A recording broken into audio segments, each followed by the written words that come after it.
I suppose I will call this an album review since Maps is so recently displayed to the whole world, not necessarily an additional thoughts like I do for an album that is much older.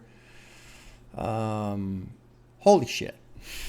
You know, there were a couple comments I got early after the album posted up, my reaction posted up, and people, oh, you know, why are you listening to this and all this other stuff? And sometimes I feel badly because I feel like there's validity in those statements. But my God, you guys, I'm so glad I sat down with this album.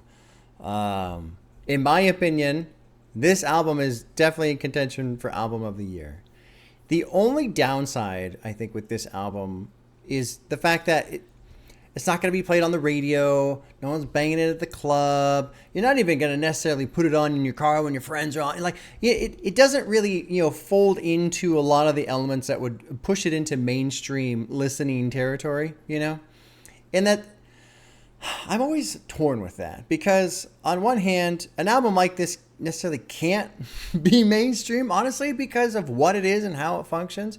But then I'm obviously sad because I feel like so many people should hear this because it's so good. And then I revert back the other way of, well, but what the album is, you kind of almost have to be in this weird, disoriented, distracted, abstract mood to really sit with it and click with it, Just like we've heard with other albums and experiences I've had with other albums, sometimes the setting matters, the mood matters. And with this one, I'm glad I did this, especially since I was on travel all week last week for work, because I feel like I can understand some of the parallels. And it's been a lot of fun listening to Maps this week, spending time with it and soaking in the lyrics with Billy Woods. There's a lot of shit I missed on the initial reaction. Obviously, I always do. This one even more so. There are still a couple songs I listen to. I'm like, I don't know what the fuck's going on. Still pretty convinced that Houdini is about just waking up, having good intentions, and then getting high and being high all day. There seems like there's some songs like that where it's complex in the sense that it's just what this is.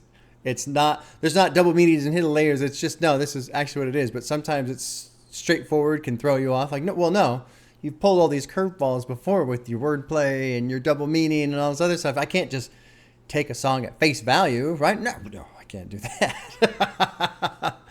But it was cool as I did soak with it more, like some of the lines, blue-eyed White Walkers in King's Landing.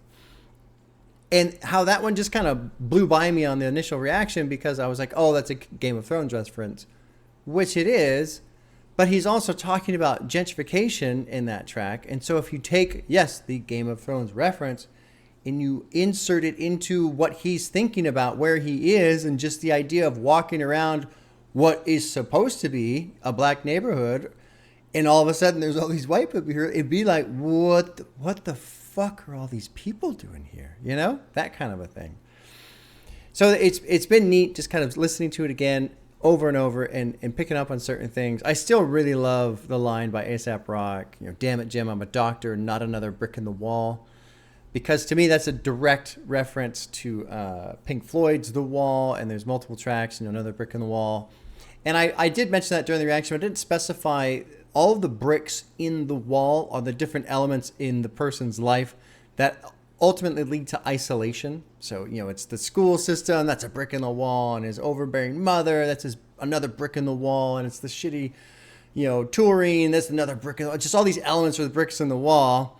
But then A$AP Rock saying, I'm a doctor, not another brick in the wall. So he's there to try and help heal and also, anyway, that kind of thing. Something that I feel is probably the most important about this album, though, is Kenny Siegel, who I guess is pronounced Siegel. I was correcting myself the whole time, so much so that now I call him Kenny Seagal on purpose, and now I got to correct myself again half the time.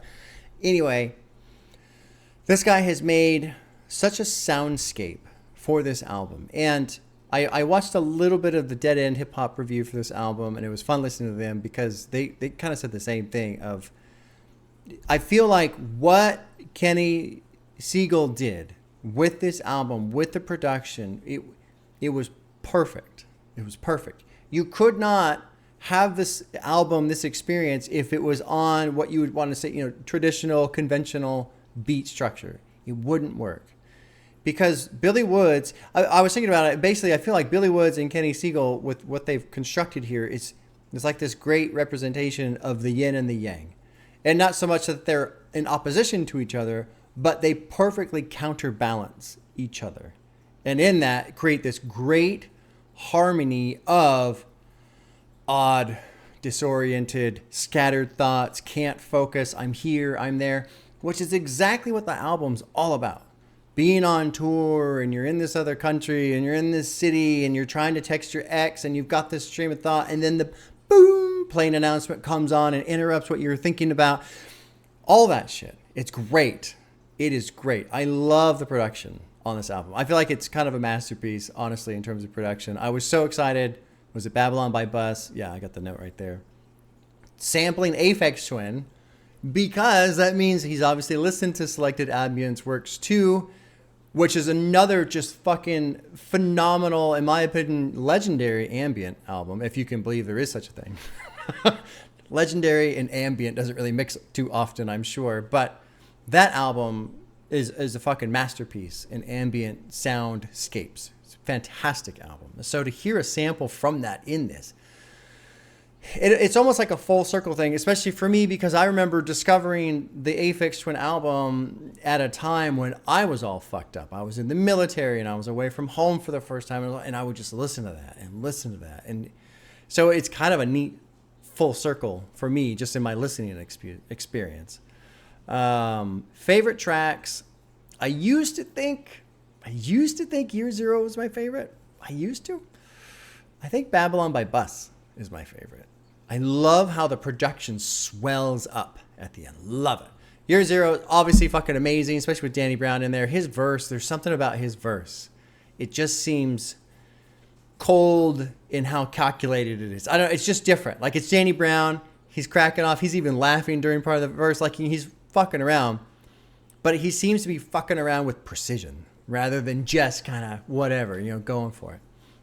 Soft Landing is another one I really like, and Hangman is another one I have written down. Overall, though, this album for me is absolutely a contender for Album of the Year, for me, personally. I've only listened to, I think, 4 new ones that have come out this year, and so far all 4 have been fantastic. All 4, for me, are contenders for Album of the Year. Let's Start Here, Ugly, Scaring the Hose, and Maps. Those 4 for me, yeah, are absolutely in the mix. And if I was forced to pick between one out of those 4, I don't know. And it's fun for me because all 4 of those are excellent at what they're doing, but what they're all doing is wildly different from each other. It's great. I remember seeing a tweet, I think it was from NFR Podcast.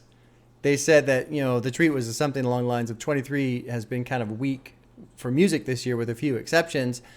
And I think that argument could be made. But for me, I'm not looking for incredible album after incredible album after, like, the fact that it is kind of weak, for me, lets the really good ones really rise up. And you can really sit with them because you're not being pulled away by this other thing and this other thing. It's like, no, I'm just going to go back to this one because it's great.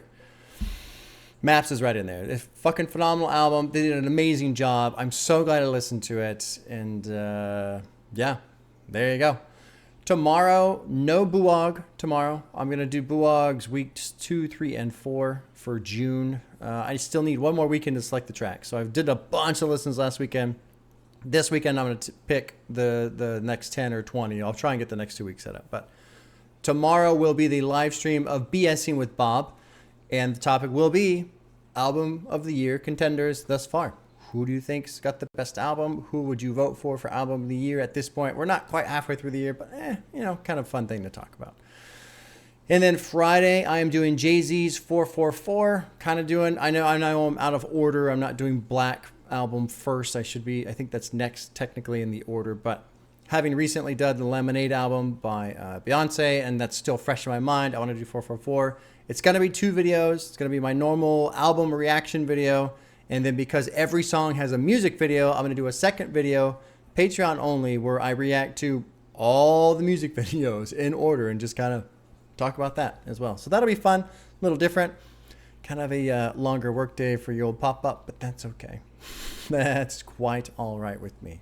I hope you guys do well, and we'll see you soon.